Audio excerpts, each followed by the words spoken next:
Hello and welcome to another episode here in this channel. In this episode, we will discuss about diffusion versus adoption, Rogers' five key elements of diffusion, and the adopter categories.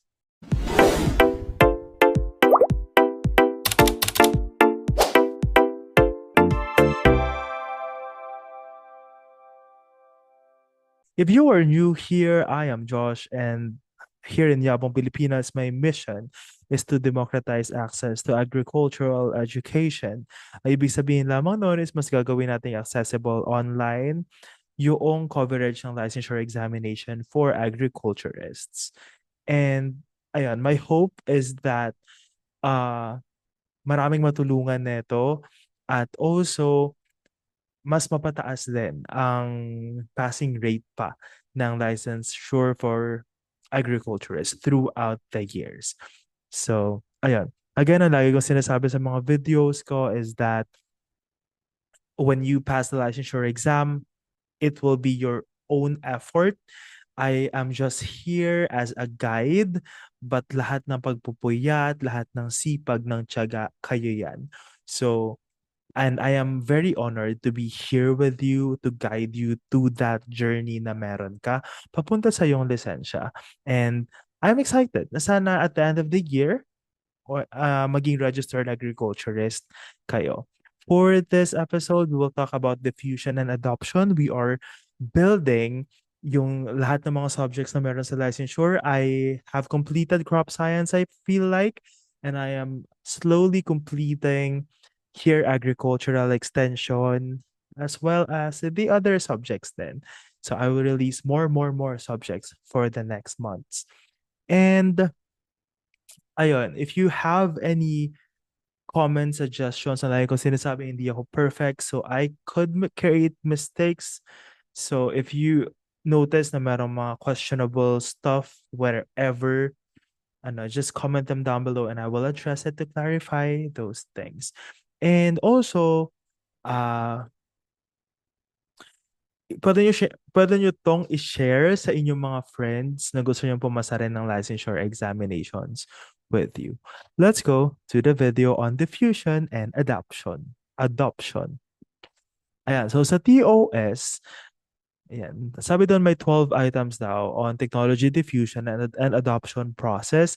So diffusion and adoption process, apply diffusion theories and models in determining adoption patterns.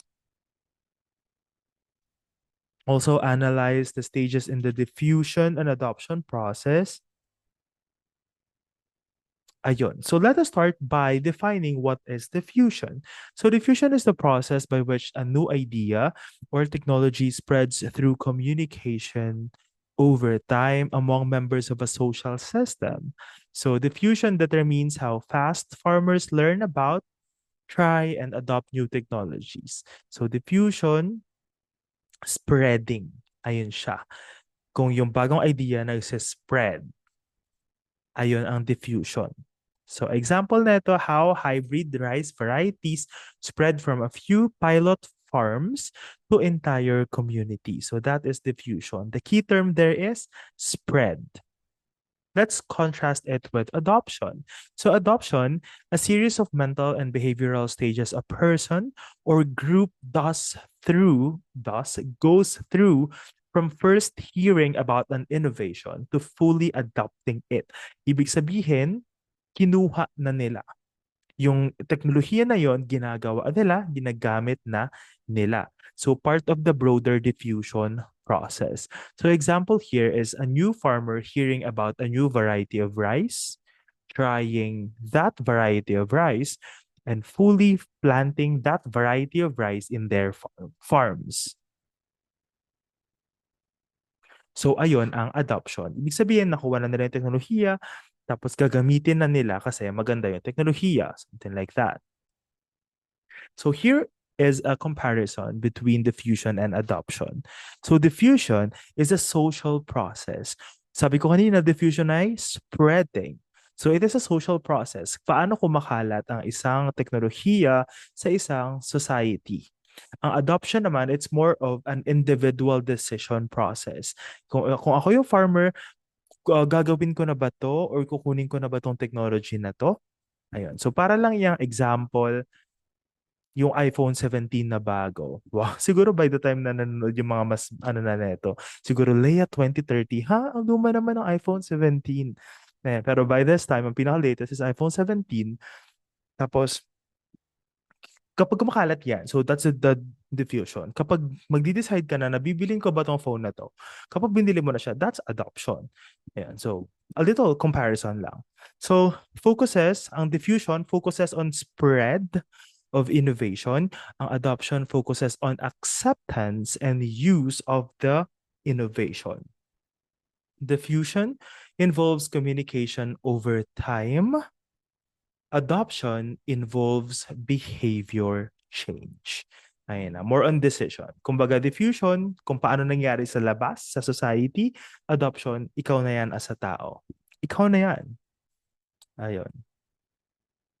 So, in the TOS, ayan, meron din dong nakalagay under ng technology diffusion and adoption process, yung adopter categories, explain the categories of adopters according to their characteristics, apply knowledge of adopter categories to tailor adoption campaigns to target groups, examine case studies to assess the effectiveness of adopter category-based approaches in driving technology adoption. You know what? I don't actually know why these things are in the are in the TOS, pero let's see what will happen. Kasi examine case study. So, well, for starters, and I know for a fact na noong nag-take ako ng ag extension, maraming situational actually. So maybe that's the examining case studies.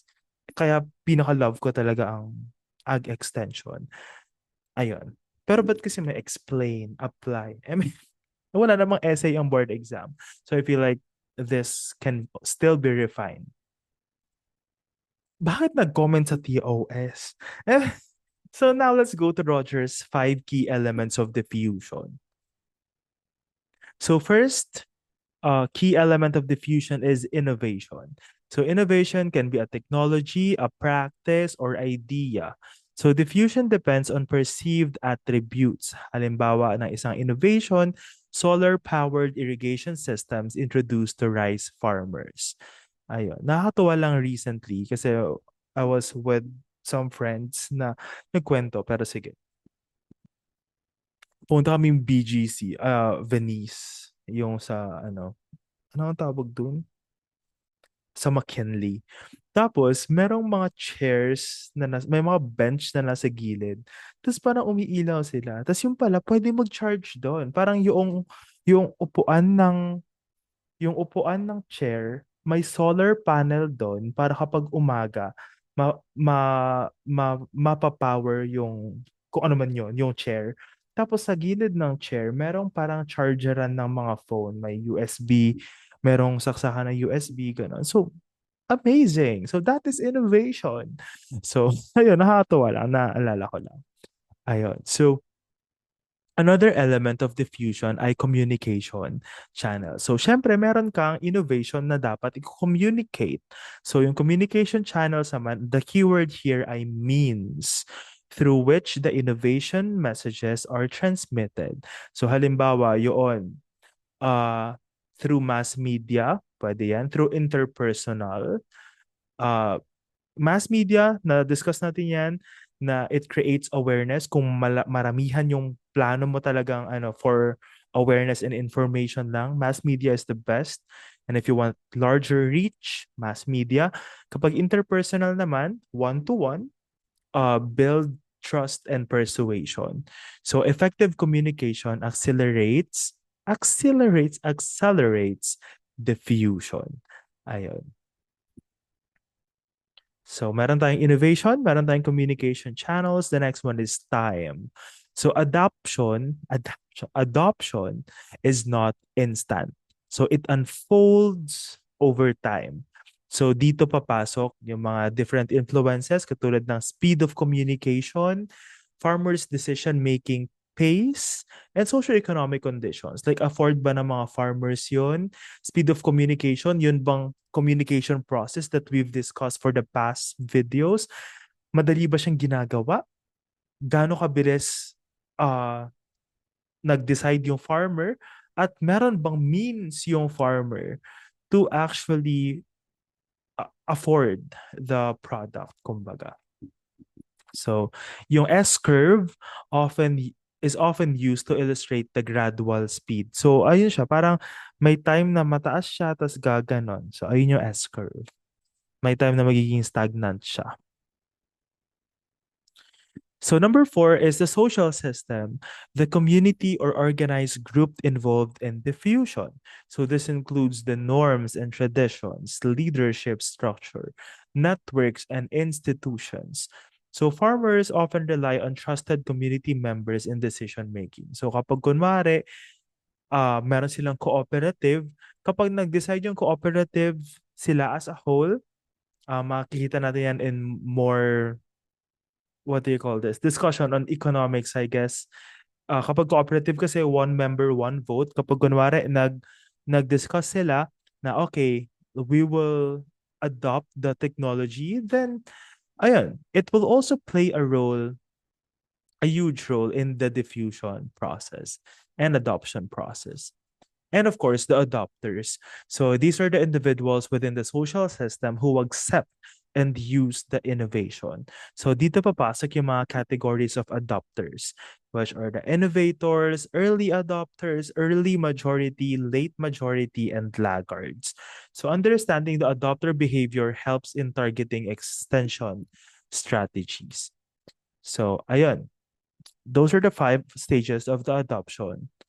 Ah, 5 key elements pala of diffusion. Ngayon, ano naman yung 5 stages of adoption process? So first, we have the awareness or knowledge. So dito sa proseso na ito yung sinasabi ko kanina na kapag kunwari ito lang yung target mo, pwede kang mag-mass media, pwede kang mag-mass yung social media or ipa-announce mo sa TV, sa radio, sa SOCMED, ganyan. So awareness or knowledge, ito yung number 1. 5 stages number 1 sa 5 stages of adoption process. So the farmer becomes aware of the innovation but has little information. So ang role ng extension worker dito is to conduct orientation and information campaigns or use mass media, social media, brochures, and sometimes farm visits. So ang susunod sa awareness or knowledge, ay, wala pa pala. Ayan. So, ang goal ng awareness and knowledge stage is to create curiosity and basic understanding of the technology of the innovation. So, example, a farmer hears about organic fertilizer through the radio. So, dahil doon na curious siya, okay, ano bang ginagawa nitong organic fertilizer na ito? So, doon nagkaroon ng awareness and slight knowledge. The next one is interest or the persuasion stage. So sa interest naman, okay, nag-aware siya, tapos noong tinanong na niya na, hala, ano kaya meron doon? So that's the interest stage na. So the farmer develops interest and seeks more information. So personal attitudes towards the innovation are formed na, ala, gusto ko yan. So, ganon. Ihalin tulad ko na lang ito siguro sa, sige, para mas naiintindihan natin lahat, pinakamagandang phone. Sabihin natin, sige, iPhone. Hindi ako sponsored ng iPhone, ha? Mamaya akala niyo sponsored ako ng iPhone. I mean, pero how I wish, di ba? So, ayun na lang. So, kapag kunwari, merong release na bagong iPhone. So, that's awareness stage. Kapag nakita mo yung mga specs niya, wow, mas maganda yung camera. 10 na yung camera sa likod. So, oh, ano yung ginagawa noong 10 camera na yun sa loob, sa likod? So, interest. Bakit na? Sana wag naman umabot sa 10 camera. So, ayun. Let's keep that example on the side, ha. Pero, yan. Sa farm naman, ang extension worker role at this stage sa interest is to demonstrate the benefits or address the questions and doubts na meron yung mga farmers. Also provide evidence and success stories. So, example, a farmer attends a seminar to learn more about organic fertilizer. Yeah, so meron tayong dalawang example. Yung isang iPhone para relatable sa lahat and yung sa farmer na organic fertilizer. Next is evaluation slash decision. So farmer assesses pros and cons and decides whether to adopt or reject the innovation. So example, dun sa iPhone, Okay, worth it ba yung 10 camera for the price of 100,000? Ganyan. So, nag-aano ka na para, okay, anong pros, anong cons?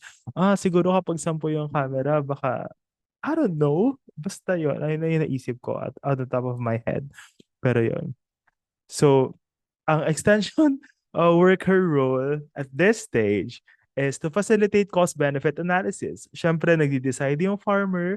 So, at this stage, ah, anong tawag dito? Okay, ito po kasi mas magiging mura or what, blah, blah, blah, etc. So provide technical assistance and testimonials and highlight compatibility with existing practices. So example na to, na yung sa farmer considers if switching to organic fertilizer is practical and more profitable. So ayun siya. Next is trial. Ayan. So kaya doon sa example, sige, balik tayo sa iPhone. Kaya 'di ba sa mga Apple Store, like meron dong mga displays ng mga phone para matry ng mga tao ano yung feel, paano siya gamitin. O ngayon, balik tayo sa farm. Ayun. So on trial, the farmer tests the innovation on a small scale. Again, kanina if we will look back, kanina on the other video, one of the attributes of technology is dapat meron siyang trialability. So dapat kaya siyang i-test ng farmers natin. So ang extension worker role at this stage sa trial is to provide starter kits or input support, also guide the farmer during the trial period, or monitor and document results with them. So example neto, the farmer uses organic fertilizer on a small portion of their rice field. And the last stage is adoption or confirmation. Kapag binili mo na talaga yung iPhone. And here, in the organic fertilizer side, example, ay yung farmer, na fully integrate na niya yung innovation na yon sa kanyang farming system. So kapag yung isang farmer ay nag-adopt agad, he, she, they may become an opinion leader for others. Na dahil na-try na nila, okay, pwede na niya i-encourage yung iba niyang kasama, example, sa kanyang cooperative. Ayan. So, pwede na siyang maging opinion leader. So, the extension worker role here is to provide continuous support, to strengthen networks and linkages, gather feedback, and promote peer learning. So, ayan. Example ng adoption, farmer shifts to using organic fertilizer across the whole farm. Ay, ayan. However, rejection can still occur. So farmers may reject at any stage if number one, technology is costly or complex. Number two, poor fit. So costly or complex compatibility and complexity. Poor fit with their needs or resources, compatibility, lack of technical support or visible results, observability. So those are, again, we will go back to the other video, attributes ng technology. Kailangan meron yung mga yon. Kailangan mataas yung compatibility, mababa yung complexity, mataas yung observability, ganyan. So note that rejection doesn't mean permanent failure. Reintroduction may still work later. So, ayan. The role of extension workers throughout the process. Una, provide information at the awareness stage. Next, offer persuasion and technical guidance during the interest and evaluation stages. Facilitate hands-on experience during the trial phase. Give aftercare and support during adoption, and use feedback to improve the strategy. So these are just the role of the extension worker in every stage. Now let's look at the adopter categories, which are the things na nasabi ko rin kanina. So tignan natin. Ayan lang sila. Just a summary of everything. So we have the innovators, which is approximately 2.5% of the population. Early adopters. Kaya ganito yung like parang bell shape siya. So mababa. Maunti yung innovators. Tapos early adopters, 13.50, early majority and late majority, 34%, 34%. And the laggards are composed of 16%. So ang characteristic ng innovators natin, these are risk takers, educated, well-off, na okay, merong bagong iPhone 17, bilhin natin yan agad-agad. Wala pang, hindi ko pa alam kung anong meron dyan, bibilin na nila yan. Yun. So, the extension strategy is to offer trials and tech demonstrations. Sa early adopters naman, these are opinion leaders. These are respected. So involve them in pilot programs, yung extension strategy. We also have cautious or deliberate, yung early majority, skeptical and adopt after most others, yung late majority. Ayan. So sa extension strategy, in early majority, show proven success cases doon. Then sa late majority, reduce risk and show peer use. Ayan. And of course, yung laggards natin, these are traditional, isolated. So parang hindi agad sila susunggab sa sa isang innovation. So the extension strategy there is to relate innovation to tradition and necessity. Ayun. So linking technology attributes and adoption. Kasi sa past episode, we discussed on attributes of technology. So technologies with high relative advantage, compatibility, trialability, and observability, and low complexity spread faster. Ayan yung mga technologies. Ayan yung characteristic ng technologies. So extension strategies should focus on enhancing positive attributes and minimizing perceived barriers. So ayan, here are some of the barriers to adoption and diffusion. First, we have the economic barrier, lack of capital or credit, especially in agriculture. For example, kahit na maganda yung drone na nandiyan, kung hindi siya afford ng farmer, hindi nila kukunin yan. Hindi nila i-adopt yan. Next is cultural, attachment to traditional practices. We also have technical, which includes poor infrastructure or lack of inputs. We also have institutional, weak extension and marketing linkages. Kunwari, hindi talaga na-explain sa kanila ng maayos yung mga teknolohiya. And lastly, we have communication, poor feedback, unclear messages. So, kasalanan na yan ng agricultural extensionist. Medyo. Pero yeah, kaya natin inaaral ang agricultural extension para mas mapabuti natin yung sistema ng teknolohiya papunta sa ating mga magsasaka. And that's it for diffusion and adoption. Thank you very much for listening. Thank you very much for reaching the end of this video. If you learned something from this video, kindly like, subscribe, and click the notification bell para kayo ay updated whenever I post contents. Currently, I'm posting every Mondays, Wednesdays, and Fridays with the hope na matapos to by June 2026 and makover natin lahat ng mga subjects. If you want a friend of yours na makapasa rin sa licensure exam, kindly share this with them para parehas kayo na makapasa ng licensure exam. And that's it for this video. Thank you very much for listening. See you in the next episode.